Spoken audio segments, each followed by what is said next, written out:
मैं दीपक कुमार आप सभी दोस्तों को अपने यूट्यूब चैनल टारगेट ऑफ दीपक में स्वागत करता हूं। और आज मैं आप लोगों को कक्षा 7 के सारे क्वेश्चन को सॉल्व करता हुआ चलूँगा। तो चलिए सबसे पहले मैं कक्षा 7 के अभ्यास 1 के प्रश्न नंबर 1 पे चलता हूं। तो कक्षा 7 के अभ्यास 1 में प्रश्न संख्या 1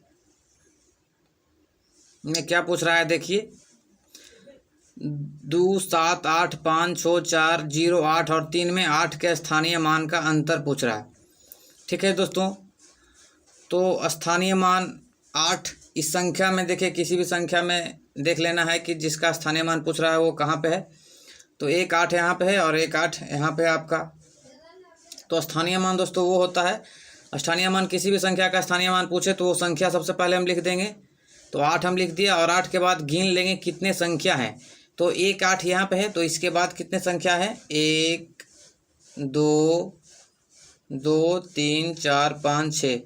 पहले 8 जो यहाँ पर है उसके बाद हमारा जो है संख्या 1 2 3 4 5 6 संख्या हैं। तो 6 को 0 लिख देंगे 8 पर, 1 2 3 4 5 6। ठीक है दोस्तों, और दूसरा 8 यहाँ पर है, तो दूसरा 8 यहाँ पर है। तो दूसरा संख्या मेरा हो जाएगा, दूसरा संख्या का स्थानीय मान हो जाएगा, ये हो गया पहला संख्या का स्थानीय मान, ये हो गया आपका पहला संख्या का स्थानीय मान, संख्या का स्थानीय मान, स्थानीय मान, और दूसरा संख्या का स्थानीय मान हो जाएगा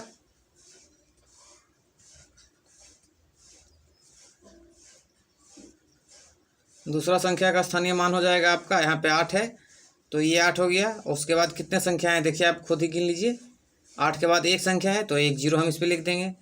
ठीक है, अब देखिए एक संख्या हमारा ये हो गया और एक संख्या ये हो गया, यानी पहला स्थानीय मान ये हो गया, दूसरा स्थानीय मान ये हो गया। तो क्वेश्चन में पूछ रहा है कि 8 के स्थानीय मानों का अंतर, यानी दोनों का अंतर। तो चलिए अंतर हो जाएगा, अंतर इक्वल टू 8 पर 1 2 3 4 5 6 सुनना है ये 8 पे, और यहाँ पे देखिए 80 है तो इसको हम घटा लेंगे। ठीक है, तो अंतर में देखिए यहाँ पे अंतर है तो 8 पे 6 0 लिख देंगे। उसके बाद जो है ये 80 है, 80 को हम घटा देंगे। तो इसको आप घटाइएगा तो 0 से 0 घट करके आ रहा है। ठीक है, उसके बाद 10 में से 8 गया 2, ये बच गया 9, सारा 9 बचता हुआ जाएगा। आप पैंचा वाला घटाव जानते ही होंगे। उसके बाद ये लास्ट में हमारा 7 बच गया, तो ये आपका आंसर हो जाएगा। ठीक है दोस्तों, तो इसी तरह से आप किसी भी संख्या का स्थानीय मान आप निकाल सकते हैं। स्थानीय मान क्या होता है, किसी भी संख्या में, जैसे हमें 4 का स्थानीय मान पूछेगा तो 4 के बाद कितने संख्या हैं गिन लेंगे, 1 2 3।